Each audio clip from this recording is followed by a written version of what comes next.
Abra sua Bíblia, então, em Gênesis, capítulo 2.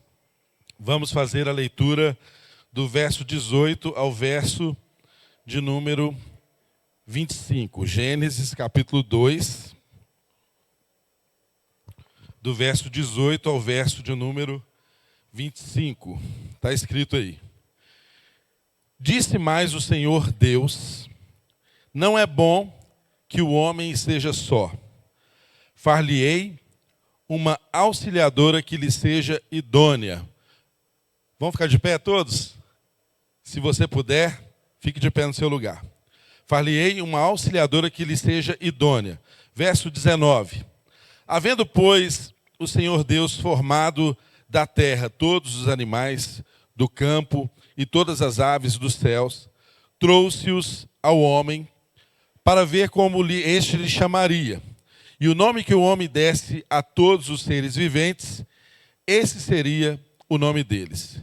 Deu nome o homem a todos os animais domésticos, às aves dos céus, a todos os animais selváticos.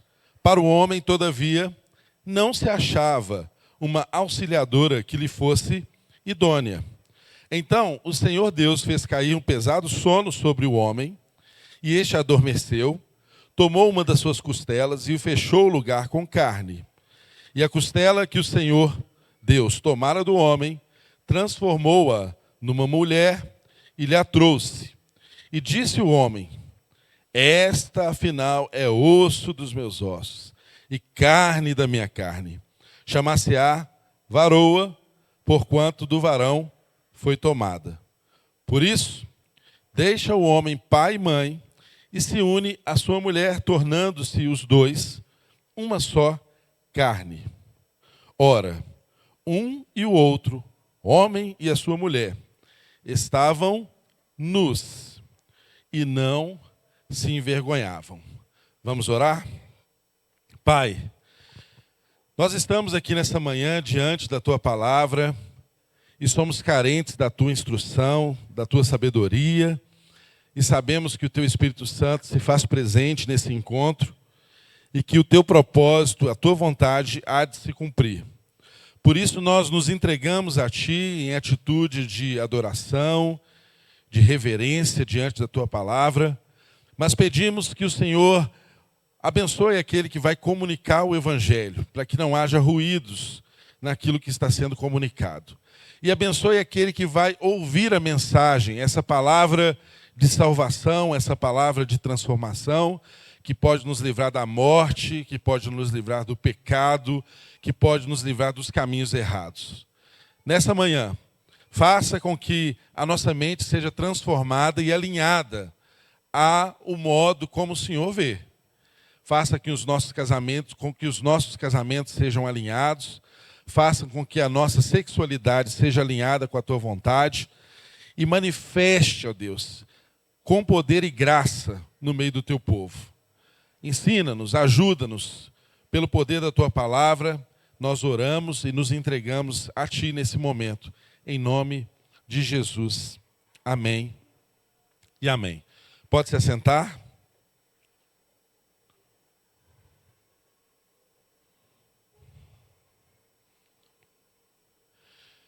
Irmãos, nós temos o privilégio nesses dias de sermos duplamente abençoados.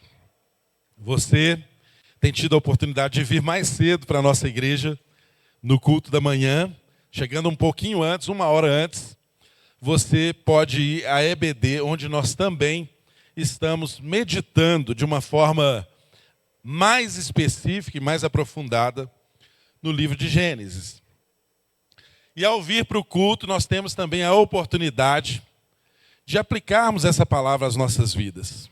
Que o Senhor nos dê essa graça, mas que eu e você possamos fazer bom uso de tudo que o Senhor tem nos proporcionado. Nós temos irmãos que têm se esmerado para trazer o melhor do ensino da palavra do Senhor ao meu coração e ao seu coração. Então, se comprometa, venha, e durante a semana, quando você encontrar com as suas células, as células voltaram, não é? Que você possa meditar de forma aplicada sobre aquilo que nós temos ensinado e estudado, que o Senhor tem nos direcionado. Esse é o sentido de sermos comunidade, de nós aprendermos as Escrituras Sagradas e aplicarmos elas sobre a nossa vida, e discutirmos sobre isso, e conversarmos sobre isso, interagirmos sobre o que nós estamos estudando. Assim, nós estamos fazendo uma cultura do reino aqui no nosso meio, e estamos nos discipulando através da palavra do Senhor. Então não despreze, revisite as mensagens. Eu fui tão abençoado na semana passada, falei com o pastor Bruno, estava sentado aqui ouvindo a mensagem. Então, faça isso, faça desse tempo aqui o tempo que você está inteiro para ouvir aquilo que o Senhor tem para te falar. E mais do que isso, durante a semana, revisite as mensagens, medite sobre as mensagens, não é? Vá nos nossos canais, no YouTube, enfim, e revisite essas mensagens e medite sobre isso, que eu tenho certeza absoluta que Deus vai continuar falando aos nossos corações, porque o nosso Deus é um Deus que fala. Ele não está morto, Ele não está mudo, Ele não está com os ouvidos tapados. Nosso Deus é vivo, presente e fala aos nossos corações como igreja. Pois bem, irmãos, então nessa jornada de estudarmos aqui o Evangelho sob a ótica de Gênesis, mas sempre com a revelação cristocêntrica, sempre com a revelação que não está presa ao passado, àquilo que foi descrito literalmente apenas nas Escrituras Sagradas em Gênesis, mas entendendo que a palavra fala o tempo inteiro de Cristo, e de que aquilo que eram sombras do passado hoje se tornaram revelações completas em Cristo Jesus, sempre visitando o Antigo Testamento com a revelação do Novo, com o privilégio que nós temos de termos sido alcançados por essa obra maravilhosa que Cristo Jesus concluiu a meu favor, a seu favor. Nós olhamos para o passado, mas sempre com essa lente renovada da palavra de Deus revelada através do Novo Testamento. Cristo está presente nas Escrituras desde sempre.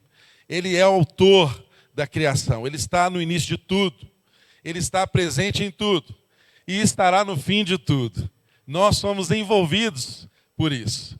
E isso alegra o nosso coração de sabermos que nós servimos a um Deus que se faz presente. Jesus é Emanuel, é Deus conosco. E nós oramos e pedimos para que essa revelação de Cristo seja cada vez mais clara para cada um de nós, através das Escrituras Sagradas, mesmo que no Antigo Testamento. Em nome de Jesus. E, irmãos, vimos aqui nas mensagens anteriores, eu quero fazer um breve resgate, que nós estamos aqui no capítulo 2, a partir do verso 18, mas nós vemos aqui que o capítulo 2, ele fala um pouco antes sobre a formação do homem, especificamente, e fala também sobre uma ordem criacional, como que Deus fez tudo belo, tudo maravilhoso, tudo bom, ou seja, nós estamos cercados das boas dádivas de Deus, nós estamos cercados da bondade de Deus, não é? A bondade de Deus nos cerca por todos os lados, e a Bíblia dá testemunho disso. Deus fez tudo bom, tudo belo, tudo formoso, tudo organizado, tudo planejado, e assim deve ser na nossa vida, porque nós somos um reflexo do nosso Criador, nós somos feitos à imagem e semelhança de Deus. Nada de belo que você olhar e contemplar no mundo criado se compara a mim e a você. Você pode admirar as cataratas do Iguaçu, não é? E ver aquele mundo de água, aquela coisa maravilhosa, linda. Você pode olhar para as cordilheiras dos Andes e falar, gente, que lindo que é isso aqui. Você pode olhar a visão aérea da floresta amazônica e ver aquele verde intenso, cercado por rios, e dizer como é belo o mundo, como é bela a criação de Deus. Mas nada disso se compara a mim e a você, porque nenhum desses itens da criação foram feitos à imagem e semelhança de Deus, tal como eu, tal como você. Isso nos dá dignidade. Isso nos faz ter um papel, um protagonismo especial na história da criação e na história da redenção. Eu e você e qualquer pessoa humana tem características especiais, especialíssimas, porque só nós, seres humanos, fomos feitos à imagem e semelhança de Deus. Nós temos o encargo de revelar Deus por onde nós andamos. Nós temos o privilégio de o mundo olhar para nós e enxergar Deus, porque somos feitos à imagem e semelhança de Deus. E vimos aqui que Deus nos atribuiu papéis, funções. Eu fico brincando que às vezes na roda de amigos, você pode ouvir alguém falar assim, eu quero descobrir quem inventou o trabalho, né? Porque eu vou matar essa pessoa, porque eu não gosto de trabalhar. A gente podia descansar o dia todo, né? Saiba que quem inventou o trabalho foi Deus. E o trabalho não é fruto de maldição na vida do homem. O trabalho antecede, inclusive, a queda. Para Deus criar tudo de forma organizada como Ele fez, o que estava presente lá? Trabalho. E quando Deus organizou tudo, o que Ele deu para o homem? Trabalho. Deus deu para o homem o que a gente chama de mandato cultural.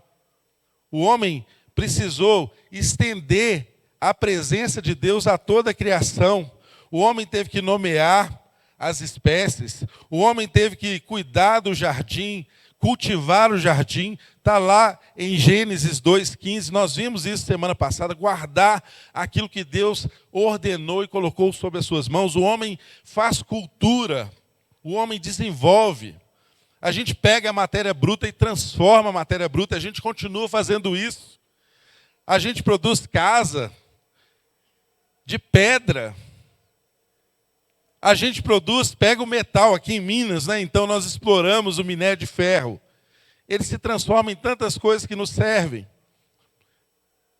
A tecnologia, os avanços, coisas maravilhosas que o homem é capaz de fazer, é um reflexo daquilo que nós recebemos de Deus desde o princípio. Somos chamados a exercer cultura.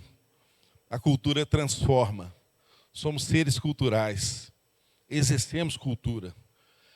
A ideia de Deus era que o jardim se estendesse, que não houvesse a distorção que houve por causa do pecado. Na semana que vem, a mensagem da semana que vem, tem o enfoque exatamente sobre a queda. Não é o objeto nosso nessa semana. Mas o plano, o projeto de Deus não era que tudo fosse desconfigurado, funcionasse mal. Não. Tudo foi feito belo, formoso, ao seu devido tempo. Os processos estabelecidos são lindos, são maravilhosos. E o Senhor continua essa obra aqui no livro de Gênesis, depois de dar ao homem atribuições, dar ao homem poder, dar ao homem domínio, condição de explorar, de vivenciar aquilo que Deus havia colocado sobre a sua guarda, mas não no contexto de exploração, mas no contexto de desenvolvimento, que nós vamos cada vez mais aprender sobre isso, e aprendendo sobre isso a gente enxerga o nosso papel hoje, no nosso tempo. E aqui hoje, de forma mais específica, depois da formação do homem, o texto nos mostra que Deus começa aqui então a formar a mulher. E o texto nos dá aqui boas pistas, boas dicas, bons princípios sobre a relação homem e mulher dentro da ordem criacional. Ou seja, nós não estamos num mundo sem ordem. Nós não estamos num mundo que seja aleatório, ao léu, que as coisas acontecem sem uma explicação, não. Deus fez tudo de forma organizada. Na ordem e nos processos de Deus, tudo funciona melhor. Porque Ele criou, Ele sabe como funciona melhor. Não nós, Ele sabe. Então o que nós queremos trazer aqui é sobre uma ordem estabelecida pelo próprio Deus, sobre uma forma como Ele mesmo escolheu criar, revelar e transformar essa relação que nasceu para ser uma relação de sucesso, uma relação entre nós e o próprio Deus. E o texto disse mais o Senhor Deus: não é bom que o homem esteja só. Far-lhe-ei uma auxiliadora que lhe seja idônea. Então percebam, depois de uma sequência de coisas que Deus criou e viu que eram boas, ele afirma a bondade dos processos de criação. Tudo teve antes a afirmação de Deus sobre o que era bom, tudo bom. Da primeira vez aparece aqui o que não é bom. Na primeira vez o texto fala de algo que Deus disse que não era bom, que estava presente no mundo. Deus viu que não era bom. O que não era bom? Que o homem estivesse só. A solidão, desde sempre, não era boa. Nós servimos a um Deus que é relacional. Nós percebemos um Deus relacional na Trindade. É Pai, é Filho, é Espírito Santo. Se nós somos feitos à sua imagem e semelhança, quer dizer que Ele nos chamou também para sermos relacionais. Mas a relação, ela se dá na sua amplitude, na sua profundidade, com semelhantes. Por isso, nós olhamos para o texto e vemos que, apesar de haver muitas coisas em volta de Adão, não havia ainda, naquela circunstância, um ser semelhante que fosse à sua altura, que fosse e pudesse auxiliá-lo, que tivesse uma relação de idoneidade com ele. Quando eu e você olhamos para o texto de Gênesis, nós não devemos ter uma preocupação tão grande com materialidade, não é? Porque às vezes a gente olha para esse texto e fica pensando que esse texto foi escrito para vencer tese científica. Não é o propósito. Esse texto não foi escrito para combater a ciência. Esse texto não foi escrito para ser uma oposição ao que a ciência desenvolveria ou estabeleceria como teses. Apesar de que muito do que a ciência confirma vem a calhar, vem a confirmar aquilo que desde o princípio sempre foi. Mas nós não podemos olhar para o texto com esse olhar assim, meticuloso, de materialidades. O texto, ele nos ensina princípios, ele nos ensina valores eternos. O texto nos ensina identificações, identidades que foram formadas pela vontade de Deus. E percebam, Deus viu que não era bom que o homem estivesse só. E disse assim: far-lhe-ei uma auxiliadora que lhe seja idônea. Irmãos, auxiliadora idônea. Não é como alguns dizem, auxiliadora idona. Não é isso, é auxiliadora idônea, não é auxiliadora idona. Por quê? Sempre que a relação sair da ordem criacional, a gente começa a escravizar um ao outro, não é?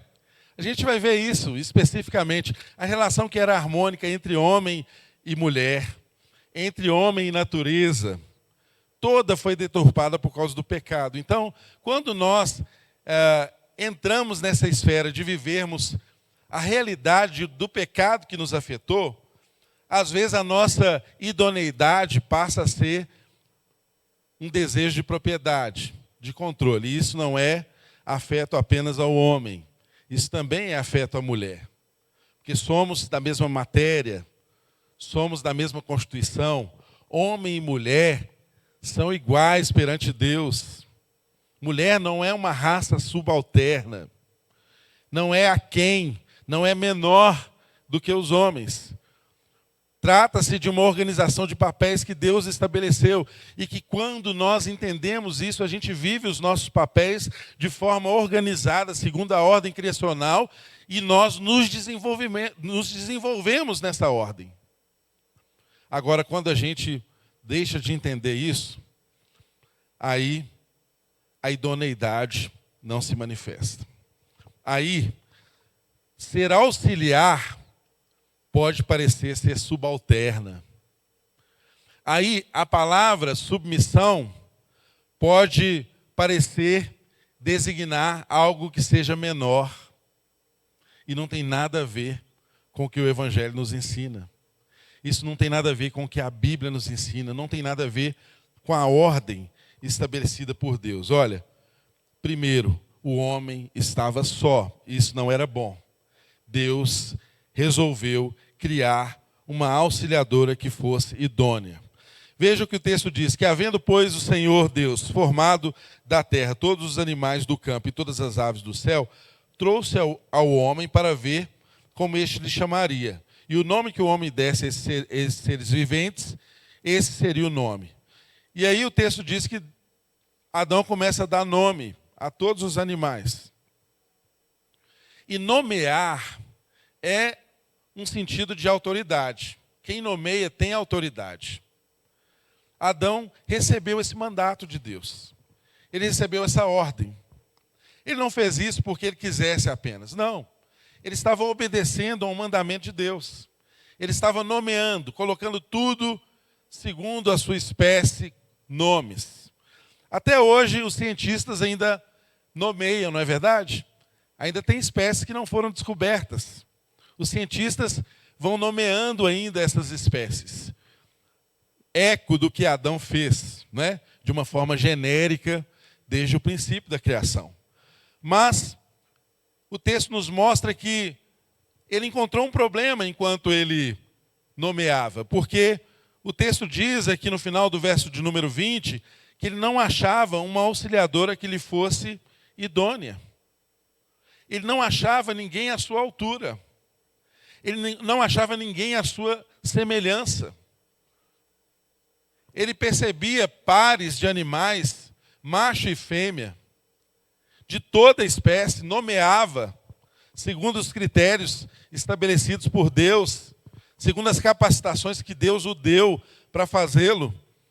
Mas ele não encontrava alguém que lhe fosse à altura, alguém que lhe fosse possível de ser idôneo. E por isso ele estava só no meio de uma criação bela, no meio de um jardim, no meio de provisões. Ô irmão, não é verdade isso?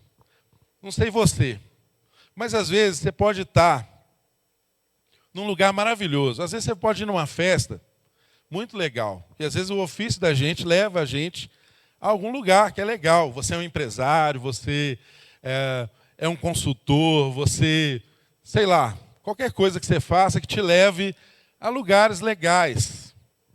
Não é? Você é um médico, aí você vai para um congresso de medicina, num hotel maravilhoso. Tudo pode estar maravilhoso, mas se você é casado e tem uma auxiliadora idônea, alguém que é à sua altura, à sua semelhança, aquele lugar não fica legal sem aquela pessoa, não é verdade? Diga que sim, por favor. Amém? Amém? Mas quando a relação está boa, é assim. Você pode estar num resort, você pode estar num lugar maravilhoso, mas sem a presença daquela pessoa que é a sua idônea, sem a presença daquela pessoa que é a sua semelhante, aquela que foi feita à sua altura, aquela que foi preparada por Deus para caminhar a vida junto com você, o lugar não é tão legal assim. Então imagine só, Adão estava em um mundo cheio de provisão. Ele tinha tudo para comer, tinha todo tipo de bicho, né? Como diz o pastor Bruno, ele podia pentear a juba do leão, que o leão não ia comer a cabeça dele. Não é? Havia uma harmonia, enfim, mas faltava alguma coisa, e faltava o principal. Quando falta o principal, a gente pode estar cercado de provisão, que a gente ainda tem carência. É por isso que tem gente que, não entendendo essa ordem criada por Deus, se dedica a trabalhar para ter todo o conforto, para ter as melhores viagens, para estar nos melhores lugares, para comer os melhores pratos, mas não tem a melhor companhia. e vive quase que uma eternização da solidão. E a primeira coisa que Deus viu que não era bom foi o quê? A solidão. A gente não foi criado para viver sozinho. A gente não foi criado para ser protagonista do nosso próprio caminho. Deus nos chamou para andar dividindo a caminhada com alguém. Sabe, irmãos? Esse é o padrão de Deus. Essa é a ordem criacional. Sempre que a gente brigar com o que é a ordem, a gente vai se dar mal. Não tem como se dar bem brigando com a ordem. Percebam que Adão olhava e não achava alguém que fosse idôneo a ele. Ele não encontrava, apesar de ser um mundo belo, apesar de que até aqui tudo que Deus fez, ele afirmou a bondade, era bom, era perfeito, era acabado.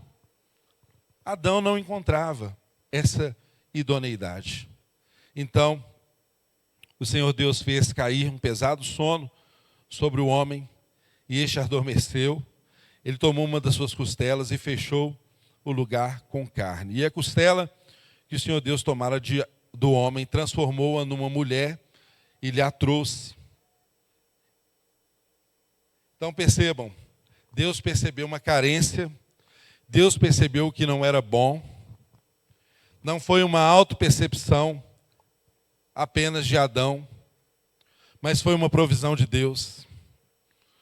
A mulher que você tem foi Deus que te deu, viu? Pode crer nessa verdade. É provisão de Deus.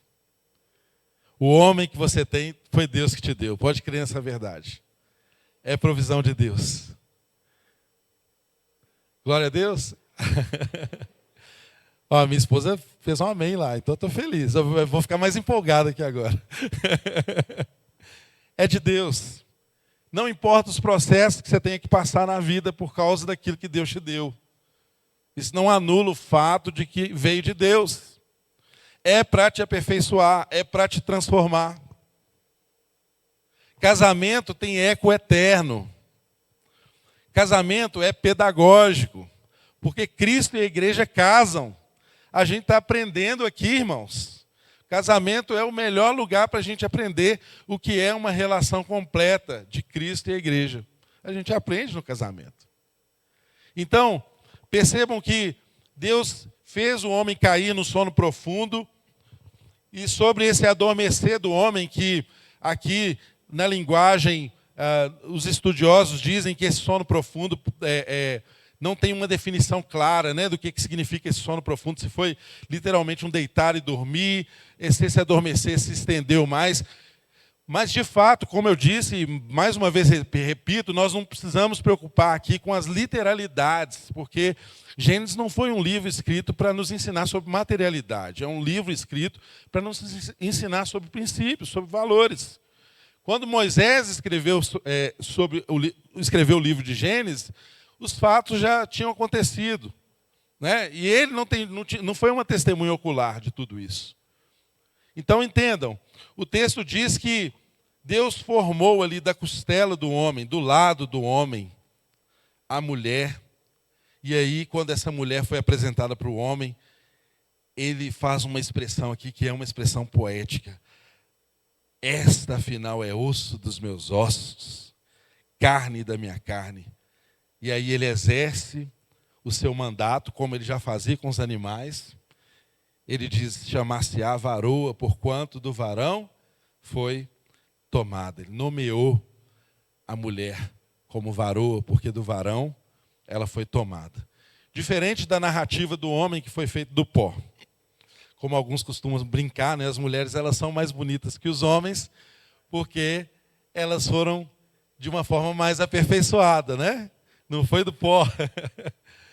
Foi tirada do lado, da costela, nessa linguagem do livro de Gênesis, do lado. E é tão interessante, eu até anotei uma frase aqui tão importante para a gente compreender, mesmo que poeticamente, o que isso quer dizer, não é? Isso expressa do que se trata ser auxiliadora, que seja idônea, ajudadora, que complemente, né, que supra a falta, porque faltava algo no homem, que a mulher veio para suprir na ordem criacional.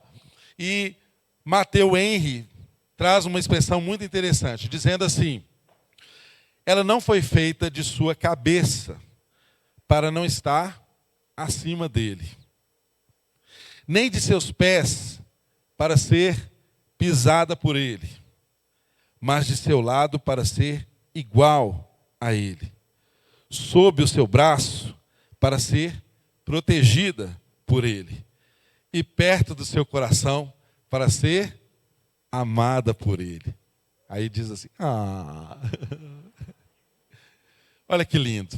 É poético, mas descreve o valor, descreve o princípio, fala da ideia do casamento. É uma descrição poética, mas fala disso. O casamento, a relação do homem e da mulher, passa por isso. Nenhuma mulher está satisfeita no casamento se ela não está se sentindo protegida. Nenhuma mulher está satisfeita no casamento se ela não se percebe como alguém igual na relação. Nenhuma mulher está satisfeita e realizada no casamento se ela se coloca acima dele, como cabeça dele, se ela tem que pensar por ele, se ela tem que planejar por ele, se ela tem que trabalhar por ele. A relação não fica boa. Mas apenas quando ela está ao lado, quando ela é igual. Quando ela não é pisada por ele, porque ela não foi tirada dos seus pés. Entende, irmãos? Há sabedoria na ordem criacional. Isso não diz respeito à capacidade que o homem tem, à força física que o homem tem. Não diz respeito a quem ganha mais em casa. Não tem nada a ver com isso. Porque o Senhor da sua casa não é o dinheiro. Se na sua casa manda mais quem ganha mais, o seu Deus é Mamon. Não é Jesus Cristo. Não é isso que nos orienta, irmãos. Não é isso que o princípio, o valor cristão está nos ensinando. Percebam que é muito importante nós trazermos aplicações claras do que é essa ordem criacional na minha vida e na sua vida, porque isso explica muito do que a gente vive ou do que a gente não vive. Fora da ordem não há o crescimento segundo Deus. Percebam, o texto diz assim: portanto, do homem ela foi tomada, ela chamava Aroa. Aí o verso 24 diz assim: por isso, deixa o homem pai e mãe e se une à sua mulher, tornando os dois uma só carne. Moisés estava ali prestes a levar o povo, a conduzir o povo para conviver com visões de mundo completamente diferentes daquilo que Deus estabelece para o seu povo. Eles conviveriam com nações ali na região de Canaã que tinham princípios e valores completamente antagônicos ao que Deus ensina. Percebam que, ao escrever a literatura de Gênesis, ele está ensinando para aquelas pessoas que eram povo escolhido de Deus, como que eles deveriam enxergar a vida, como que eles deveriam enxergar as relações humanas, e aqui mais especificamente, como que eles deveriam tratar com as suas esposas, tratar os seus maridos. Olha, irmãos, eles estavam lidando, indo, avançando em direção a terras onde havia estabelecido ali a poligamia, onde os homens tinham várias mulheres. Mas Deus está se expressando aqui não como um Deus que aprova a poligamia, mas um Deus que fez a relação de homem e mulher uma relação monogâmica. Originalmente monogâmica. Ele não constituiu aqui para Adão auxiliadoras idôneas. Percebam que os valores estão claros aqui.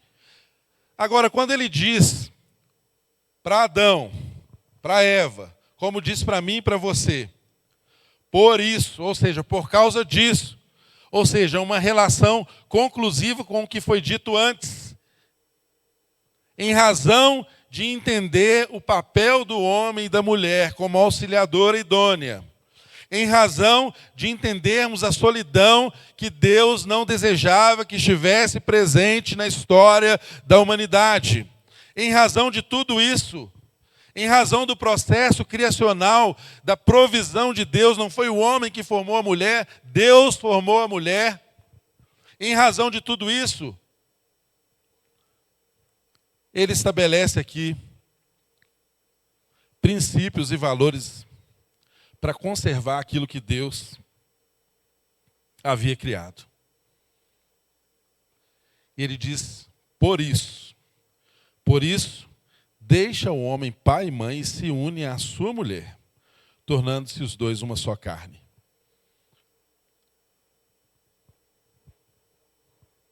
O homem deixa pai e mãe, se une à sua mulher e os dois se tornam uma só carne.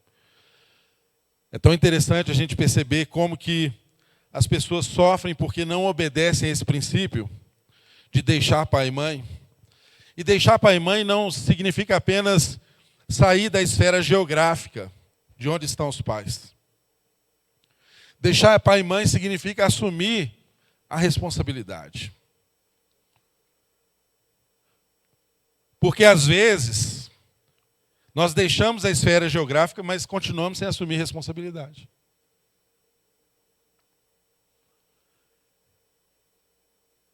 O homem e a mulher precisavam assumir o protagonismo da sua história, assumir as consequências dos seus acertos e dos seus erros.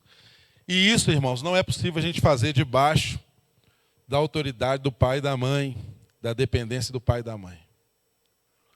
O homem maduro, a mulher madura precisava deixar pai e mãe para que a união fosse de fato verdadeira. Para que os dois se tornassem uma só carne. Era preciso sair. Aliás, Deus costuma fazer isso, né? Quando Ele quer nos atribuir responsabilidade, Ele manda a gente sair. Às vezes a parentela precisa ficar longe para a gente assumir responsabilidades, não é? Ele fez assim com Abraão também, não é? Quis dar uma grande obra para Abraão, ele falou, sai da sua terra. Não é? Ele teve que sair da zona de conforto. Ele teve que sair de debaixo da autoridade do pai. Teve que assumir os seus compromissos. E às vezes, irmãos, o que nós vemos de casamentos sendo destruídos, ou casamentos que não aconteceram, de fato, que os dois não se tornaram um porque não assumiram esse princípio. De filhos que casam e continuam recebendo pensão dos pais. Que não adequam o seu padrão de vida à sua condição.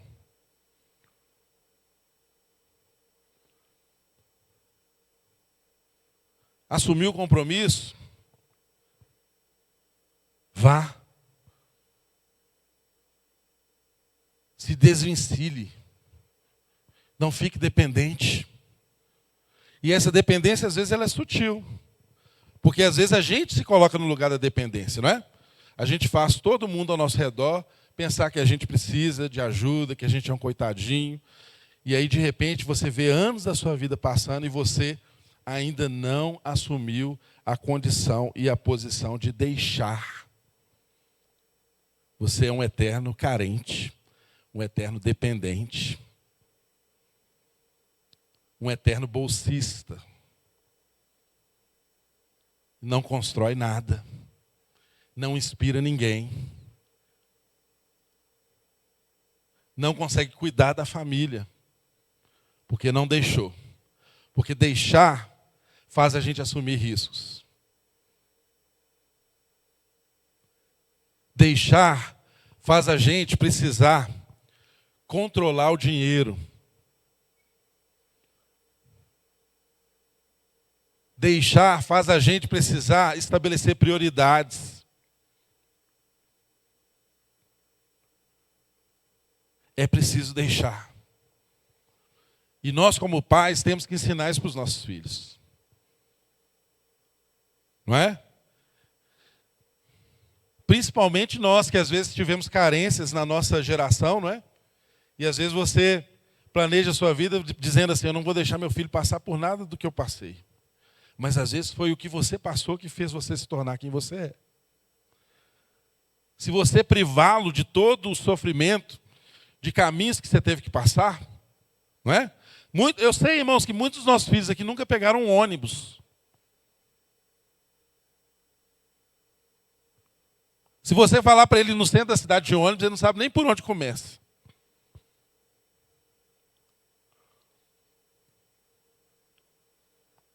E quando você começou, você tinha que ir a pé para a escola. Às vezes, esperar o seu irmão chegar da aula para ele trocar o tênis com você. Nós temos irmãos aqui que dividiam o uniforme da escola, não é? Hoje nós temos até o Estado mais organizado que dá material escolar, enfim, não é? Mas quantos de nós aqui tínhamos que... Né, quem é da turma que ia para a galeria do ouvidor trocar livro todo ano, né? Isso formou quem você é.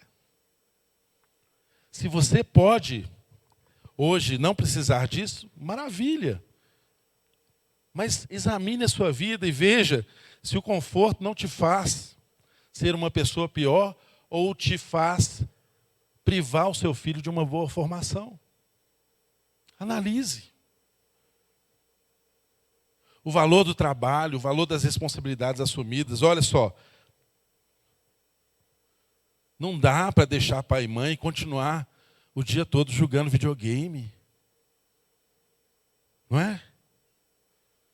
Não tem relação que se sustenta assim. Não tem casamento que dá certo assim. Temos que assumir responsabilidades. Temos que ir atrás, temos que correr atrás, temos que produzir, temos que trabalhar. E isso aqui não diz respeito a quanto você ganha, mas a sua atitude, a sua disposição. Saia desse lugar. Seja um protagonista da sua história nesse sentido. Às vezes as dependências que nós temos, as ajudas que nós temos, nos privam o crescimento. Entende, irmãos? O texto fala que o homem precisa deixar. Então, o homem e a mulher deixam mesmo. Então, não tem casamento que dê certo se a mulher ficar comparando o marido dela com o pai o tempo inteiro. Não tem casamento que dá certo se o homem fala o tempo inteiro para a mulher dele que a mãe fazia melhor, que a mãe era assim. Não tem como dar certo. Vai dar BO, vai dar problema. É uma nova história que tem que ser construída. Tem que aprender a fazer coisas que não fazia antes. Tem que se entregar a isso, senão não dá certo. Não tem como dar certo. E os dois precisam tornar-se uma só carne. Por que que nós, cristãos, entendemos que o sexo é para a relação monogâmica emoldurada pelo casamento? É porque a relação sexual, ela consuma o ser uma só carne. Sabe por quê, irmãos? Porque você não é um ser compartimentado. Você não tem como entregar para alguém o seu corpo sem se entregar por inteiro. Então, não se iluda pensando que você pode fazer no corpo algo que não afete o seu espírito. Não, você é um ser integral. Não há possibilidade para um cristão ter uma vida compartimentada. Nós não olhamos para a vida como os gregos. Não é Deus que está lá e nós estamos aqui. Não é a carne que é ruim. E o que eu faço na carne não tem problema, porque vai perecer. Não. Nós somos seres integrais. Então você que não é casado, você tem o dever, segundo a palavra de Deus, de se manter casto. De não ter relação sexual. Você está fora da moldura do casamento. Não pode, não pode. Você vai entregar isso como uma atitude de adoração a Deus. Vai ser sacrificante, mas entregue isso para Deus. Não pode. Está fora da moldura. Ainda que você já tenha experimentado isso quando você não era convertido. Ainda que você tenha experimentado isso quando você foi casado, se não é mais. Sexo segundo a palavra de Deus, é para relações compromissadas dentro da moldura do casamento. A palavra de Deus diz que quando um homem toma uma prostituta, ele torna-se com ela uma só carne. Eu e você não podemos nos entregar a esse tipo de relação. Entende, irmãos?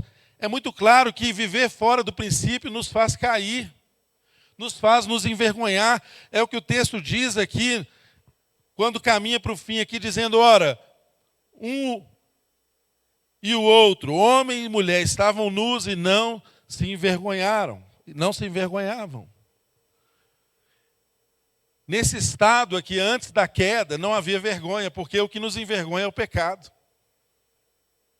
Entende, irmãos? Nós precisamos compreender que essa verdade, ela trata de valores eternos, não são valores negociáveis. Não são valores que nós podemos pedir licença para fazer do jeito que a gente quer. Que ao sairmos daqui, a gente tem algumas certezas cravadas no nosso coração, na nossa mente. E eu quero trazer aqui algumas lições de forma objetiva para nós levarmos para a nossa casa, para nós refletirmos. Que diz respeito a todo esse texto que nós lemos e meditamos aqui hoje. A primeira delas é que, embora o ser humano compartilhe do mesmo modo biológico de existência dos animais, nós somos seres distintos. Seu cachorro pode ser muito legal, mas ele não faz poesia, não é? Ele não faz música. Ele não sabe apreciar o belo como você, como eu. O ser humano tem algo especial, tem um atributo de Deus compartilhado com ele. Por isso, nós não somos um humanoide que evoluiu. A capacidade dos homens, ela não vem por um processo evolutivo, não é? Às vezes você aprendeu assim. Talvez alguém se esmerou para te convencer que você veio do macaco. Não. Deus criou o macaco e Deus criou homens. Macacos não são a imagem e semelhança de Deus. Pode ter 99% do que você tem, mas não são. 1% faz toda a diferença. Não é verdade? Então percebam que até os direitos fundamentais, os direitos civis, são inspirados no fato de nós sermos diferentes dos animais. Há uma dignidade específica que afeta apenas homens, que não afeta animais. Nós protegemos os animais, nós protegemos a natureza, mas nós nunca podemos admitir que um crime contra a vida humana possa ser menos importante do que um crime ambiental. O ser humano tem valor inestimável, porque somos feitos à imagem e semelhança de Deus. Ainda que sejamos pecadores, ainda que não tenhamos a consciência disso, os direitos civis, eles nascem dessa concepção. Os direitos humanos nascem dessa concepção, a partir de uma concepção bíblica de que o homem tem valor, porque ele é feito à imagem e semelhança de Deus. Percebam outro valor importante. O casamento, ele não é uma convivência social e cultural, mas uma instituição divina baseada na criação do homem e mulher. Percebam, o casamento, ele antecede a queda. Ele é antes da religião, porque a religião, ela nasce após a queda. O casamento não foi uma invenção humana. O casamento não foi alguém que pensou assim, é melhor fazer dessa forma para as pessoas se relacionarem, se associarem, para construir um mundo melhor, para estender o jardim. Não. O casamento é uma instituição divina. Foi Deus quem estabeleceu o casamento. O casamento não é um movimento social, cultural, porque quando nós olhamos para o casamento como algo social, cultural, nós podemos mudar, porque a cultura vai se amoldando, né? Ela vai sendo transformada.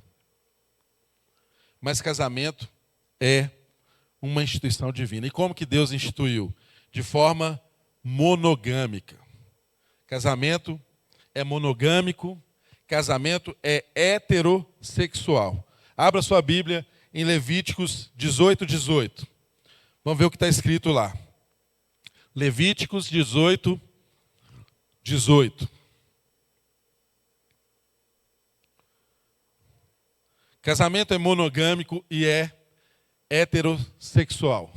Se os irmãos puderem ajudar a projeção. Levíticos 18, 18. E não tomarás com a tua mulher outra, de sorte que lhe seja rival, descobrindo-a sua nudez com ela durante a sua vida. Percebam, não tem outra. É a auxiliadora idônea, é única.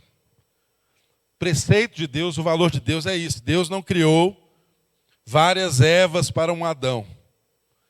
É monogamia, não é hétero, é monogamia. Isso é um princípio basilar do casamento, tem que ser monogâmico. A gente vê tanta distorção nos dias de hoje, não é mesmo, irmãos? Você abre o Instagram, você vê vários formatos de famílias, e às vezes esse lixo vai contaminando a sua mente e você vai sendo permissivo com aquilo que a palavra de Deus não permite. Veja bem, o casamento ele é um preceito, um desejo de Deus original que não pode ser não pode ser quebrado por nós, porque é uma criação de Deus. E isso quem afirma é o próprio Jesus em Mateus, no Evangelho de Mateus, capítulo 19, versos 4 e 5. Os irmãos podem abrir. Jesus estava ali sendo espreitado, né? Com perguntas acerca do divórcio. E para responder sobre o divórcio, o que é que Jesus faz? Ele volta lá na ordem criacional. Entenda, irmãos, tudo sobre a nossa vida está nos primeiros capítulos de Gênesis. Se nós não nos resolvermos com os primeiros capítulos de Gênesis, a bagunça está estabelecida em tudo. Então respondeu ele, não tendes lido que o Criador desde o princípio os fez homem e mulher? Jesus remete ao que estava estabelecido desde o princípio. Verso 6, pode continuar, o verso 6. De modo que já não são mais dois, porém uma só carne. Portanto, o que Deus ajuntou, não o separe o homem. Depois você lê na sua casa esse texto, você vai ver que ali eles questionam Jesus sobre o divórcio, e Jesus fala que a permissão do divórcio era por causa da dureza do coração do homem, em situações extremamente restritas, mas não era o projeto original de Deus. Então entenda, mandamento é uma coisa, permissão é outra coisa. Então vejam, a ordem criacional ela é reafirmada por Jesus. É homem e mulher. É relação monogâmica. É não separar o que Deus ajuntou. Isso é o que Jesus está reafirmando. Então, perceba que na Bíblia é muito clara a condenação à prática homossexual também. Se você abrir a sua Bíblia em Levíticos 18, 22, veja o que está escrito em Levíticos 18, verso de número 22. Levíticos 18, verso de número 22. Olha, com homem não te deitarás, como se fosse mulher. É abominação. Precisa explicar isso? Não, é muito claro. Isso pode ser ofensivo, talvez, aos desejos que alguém tenha. Mas é preceito de Deus, é palavra de Deus. Um homem não deita com um homem, uma mulher não deita com uma mulher. E a pior condenação que nós podemos receber nesse sentido é de Deus nos entregar os nossos desejos. Porque os seus desejos podem tornar-se Deus para você. E é o que nós presenciamos em Romanos 1. Vamos ler Romanos 1, 26 e 27. Olha o que está escrito lá, para sermos bem objetivos sobre esse assunto. Romanos 1, verso 26 e 27. Romanos 1, 26 e 27. Por causa disso, os entregou Deus às paixões infames, porque até as mulheres mudaram o modo natural de suas relações íntimas por outro, contrário à natureza. Verso 27. Semelhantemente, os homens também, deixando o contato natural da mulher, se inflamaram mutuamente em sua sensualidade, cometendo torpeza, homens com homens, e recebendo em si mesmos a merecida punição do seu erro. Não precisa de muitas explicações, está muito claro no texto bíblico. A relação não é homossexual. É homem e mulher. Percebam que a Bíblia é muito clara em nos ensinar isso, que isso não é uma construção social. Isso é uma instituição divina. Porque nós temos que ter cuidado, porque hoje há uma ideia muito ensinada de que as questões do sexo, ou a ideologia que é passada, é que isso é uma construção social, não é? E aí, quando você pensa que isso é uma construção social, você anula a ordem criacional. Porque se é uma construção social, pode funcionar num tempo conforme a cultura, no outro tempo conforme a cultura que mudou. Então, a questão homem e mulher e a relação entre homem e mulher não é objeto de construção social. Não somos nós que arbitramos sobre isso, irmãos. É isso que nós precisamos entender. Deus disse, Deus falou, e o que Deus disse está encerrado. Percebam, isso é muito importante, isso sai muito caro a mim e a você quando nós desobedecemos essa ordem. Não estou falando aqui que as pessoas não vão ter luta, porque tem pessoas que às vezes desejam pessoas do mesmo sexo. Isso acontece, sempre aconteceu.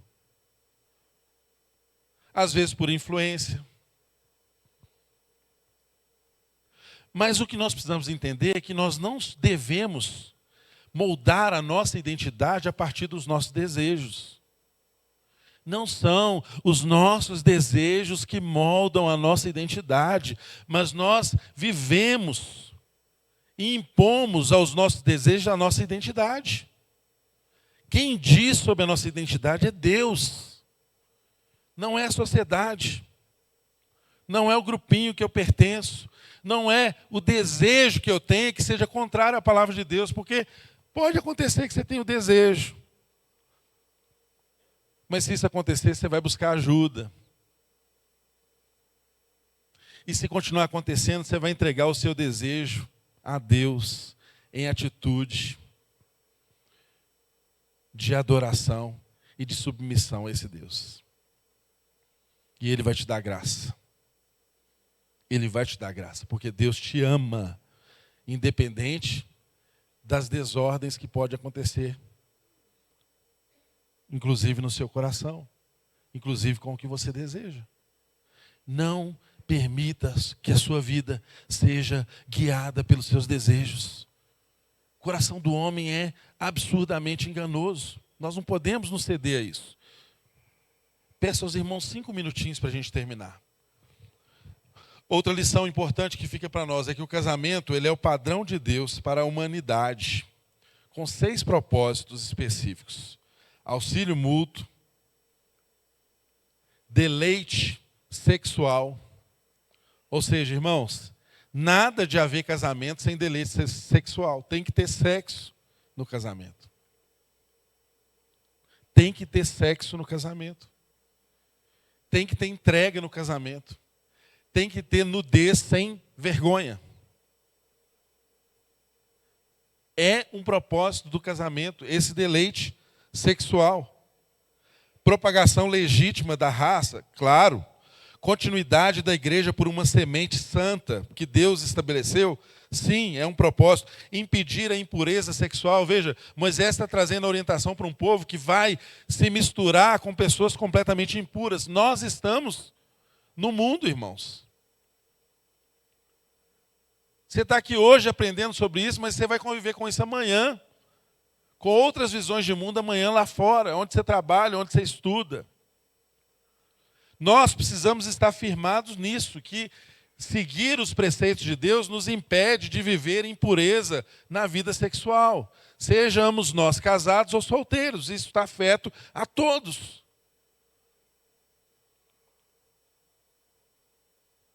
Ele também tem o propósito de fazer uma analogia entre Cristo e a sua igreja. Nós vemos isso em Efésios, que Cristo nos mostra claramente, Paulo, na carta aos Efésios, mostra claramente que essa relação, esse casamento, ele tem eco de eternidade entre a relação de Cristo com a igreja. Ou seja, o que nós vivenciamos no casamento é uma pedagogia que tem ecos eternos. Por isso que o propósito original de Deus é que o propósito padrão de Deus é que o homem viva a questão do casamento. Agora, é para todos? Não. Tem pessoas que são celibatárias. 1 Coríntios capítulo 7 nos mostra isso, que tem pessoas que têm vocação para viver solteiros. Isso é uma exceção ao padrão. Mas o próprio Jesus foi celibatário. O próprio Jesus não precisou casar para ser completo. Então nós não temos que excluir ninguém da relação da igreja, da comunidade, da santidade, porque essa pessoa não é casada. Não, você deve e pode ser um ser completo, realizado em Deus, ainda que você não seja casado. Jesus fala disso também no texto que nós lemos de Mateus. Ele fala que alguns são eunucos porque foram transformados em eunucos. Ele fala que alguns decidiram ser eunucos. Alguns decidiram o celibatário e não tem nenhum problema com isso. Você não é menor no reino. Deus não te ama menos por isso. O que nós não podemos é travestir o celibato para esconder uma vida sexualmente contrária aos preceitos e aos valores de Deus. Isso nós não podemos fazer. Então você precisa buscar ajuda. Se você tem dificuldade, você precisa buscar ajuda em lugares legítimos, com as pessoas certas, que não vão espalhar sobre a sua vida, que vão de fato ser pessoas legítimas para te ajudar no caminho. Outro papel importante é que o casamento, ele fundamenta biblicamente os papéis do homem e da mulher. O fato de um homem exercer liderança não faz do homem maior do que a mulher, mas é importante essa ordem criada por Deus. É muito importante nós entendermos que a mulher tem o seu papel, que o homem tem o seu papel, e quando ambos entendem isso, vivem de forma respeitosa, lado a lado, um fazendo o outro crescer. E nós, por fim, precisamos entender e sair daqui com essa compreensão clara de que não é possível a gente fazer nada no nosso corpo que não afete o nosso espírito também. Nunca separe corpo e alma, corpo e espírito. Você é um ser integral para Deus. Tudo em você louva a Deus. Você louva a Deus com tudo que você é. Entende, irmãos? Quando Deus estabeleceu essa ordem, quando Deus estabeleceu uma identidade sexual para o ser humano, e Ele escolheu o critério de definir essa identidade sexual pelo critério biológico, Ele está dizendo que isso não é subjetivo, Ele está dizendo que isso não é uma construção da sociedade, Ele está dizendo que a biologia é sim determinante em quem somos. E se alguém tem confusão disso, ajude essa pessoa a compreender essa verdade. Mais uma vez eu repito, ainda que você tenha desejos contrários ao padrão, à natureza estabelecida por Deus, você pode ser ajudado e você pode ser transformado.